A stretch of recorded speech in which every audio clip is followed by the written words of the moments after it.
Você escreveu perguntando se um cristão pode jogar na loteria. Bem, é errado pensar na vida cristã como uma lista de coisas permitidas e coisas proibidas. O cristão tem o Espírito Santo para ajudá-lo a discernir se algo é ou não do agrado do Senhor. E tem a palavra de Deus para confirmar as coisas. Com respeito à loteria, eu não me lembro de alguma passagem da Bíblia que diga ser pecado apostar na loteria ou em qualquer forma de jogo de azar. Porém, existem muitas passagens que condenam o amor ao dinheiro, a ganância, que é uma das características dos apóstatas dos últimos dias, os avarentos, de 2 Timóteo capítulo 3. O mesmo Paulo escreve a Timóteo, em 1 Timóteo 6,10, que o amor ao dinheiro é a raiz de toda espécie de males, e nessa cobiça, alguns se desviaram da fé e se traspassaram a si mesmos com muitas dores. Também, em Hebreus 13, versículo 5, diz: sejam os vossos costumes sem avareza, ou seja, sem amor ao dinheiro, contentando-vos com o que tendes, porque ele disse: não te deixarei, nem te desampararei. E Provérbios 13:11 também adverte contra o enriquecimento fácil. Diz assim: a riqueza adquirida às pressas diminuirá, mas quem a ajunta pouco a pouco terá aumento. E também Eclesiastes 5:11 diz que quando se multiplicam os bens, multiplicam-se também os que comem. Ou seja, nem sempre o ter mais significará que sobrará mais no final. Existem ainda aqueles que jogam com a falsa desculpa de fazer isso para ajudar na obra de Deus. Eu ouvi de pregadores, ou melhor dizendo, lobos, não é?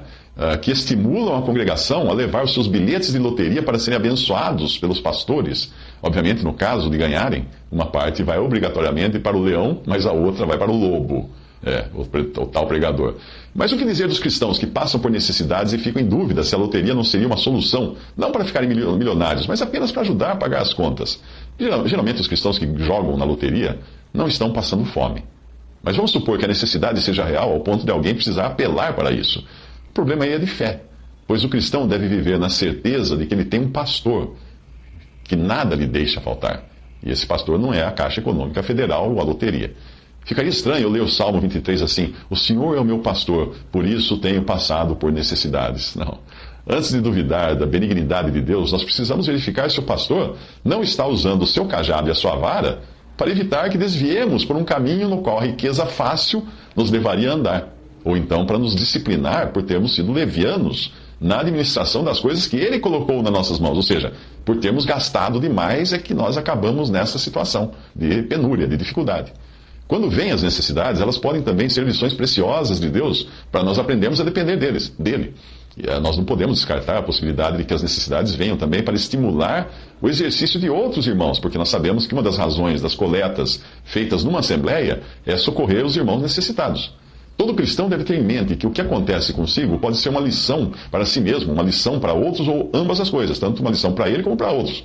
Muito do que os santos do Antigo Testamento passaram faziam parte de um plano maior de Deus para nos ensinar lições preciosas. Hoje nós lemos a vida de Jó e quantas pessoas aprenderam através do sofrimento daquele homem de Deus, Jó. Romanos 15:4 diz: porquanto tudo que dantes foi escrito, para o nosso ensino foi escrito, para que pela constância e pela consolação provenientes das Escrituras tenhamos esperança. Uma passagem que me vem à mente é a de Esdras, quando ele parte para Jerusalém com uma caravana, transportando um tesouro de dar água na boca de qualquer assaltante. Veja o texto em Esdras 8, 21 a 32. Então apregoei ali um jejum junto ao rio Ava, para nos humilharmos diante da face do nosso Deus, para lhe pedirmos caminho seguro para nós, para nossos filhos e para todos os nossos bens. Porque eu tive vergonha de pedir ao rei exército e cavaleiros para nos defenderem do inimigo pelo caminho, porquanto nós tínhamos falado ao rei, dizendo: a mão do nosso Deus é sobre nós, sobre todos os que o buscam, para o bem deles, mas o seu poder e a sua ira contra todos os que o deixam. Nós, pois, jejuamos e pedimos isto ao nosso Deus, e moveu-se pelas nossas orações. Então eu separei 12 dos chefes dos sacerdotes, Serebias, Asabias, e com eles 10 dos seus irmãos, e pesei-lhes a prata, o ouro e os vasos, que eram a oferta para a casa do nosso Deus, que ofereceram o rei, os seus conselheiros, os seus príncipes e todo Israel, que ali se achou. Na continuação da passagem, ele diz o que ele levava de riquezas na caravana: 750 talentos de prata, 100 talentos de ouro. Bom, considerando que um talento era equivalente a 34 quilos, dá para você imaginar o valor do que eles transportavam sem proteção militar. E mesmo assim, Deus honrou a fé deles e protegeu aquele tesouro que era destinado ao templo em Jerusalém. Ele continua: e partimos do rio Ava no dia 12 do primeiro mês para irmos a Jerusalém, e a mão do nosso Deus estava sobre nós, e livrou-nos da mão dos inimigos e dos que nos armavam ciladas pelo caminho. Deus nos ensina, na sua palavra, que a fonte do nosso sustento deve ser o trabalho. No mundo moderno, existem também os investimentos, que podem ser considerados como uma forma de trabalho, algo como comprar algo por um preço e vender depois por outro preço, que é o caso de ações, fundos de investimentos, caderneta de poupança, etc. Mas, embora alguns investimentos envolvam risco, eu não creio que o jogo puro e simples da loteria possa ser considerado um investimento, já que as chances de alguém ter retorno são infinitamente pequenas. Jogar na loteria é arriscar tudo, e geralmente para perder. Eu creio que o maior problema da loteria para o cristão esteja na incoerência de professar uma fé através da qual Deus o sustenta, por meio do trabalho e do exercício dos irmãos na hora da necessidade, enquanto ele busca atalhos para enriquecer. Repito, a maioria dos cristãos que jogam na loteria não está em extrema necessidade, pode conferir, mas eles fazem isso por mera ganância.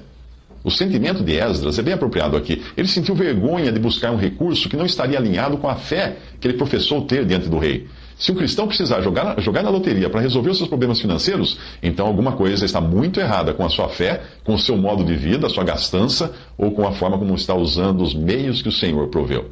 É oportuno até acrescentar que isto não inclui sorteios, dos quais nós participamos involuntariamente. Ao comprar algo numa loja, depois de alguns dias você ganhar um prêmio, graças àquela compra, isso não tem o mesmo caráter de uma aposta.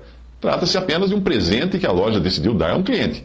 Ainda que a empresa possa utilizar o sorteio da loteria para decidir quem vai levar o prêmio, esse prêmio decorre de uma compra de um produto necessário para você, que você comprou, e não do gasto em uma aposta, onde você joga o dinheiro com a maior probabilidade de ficar sem ele.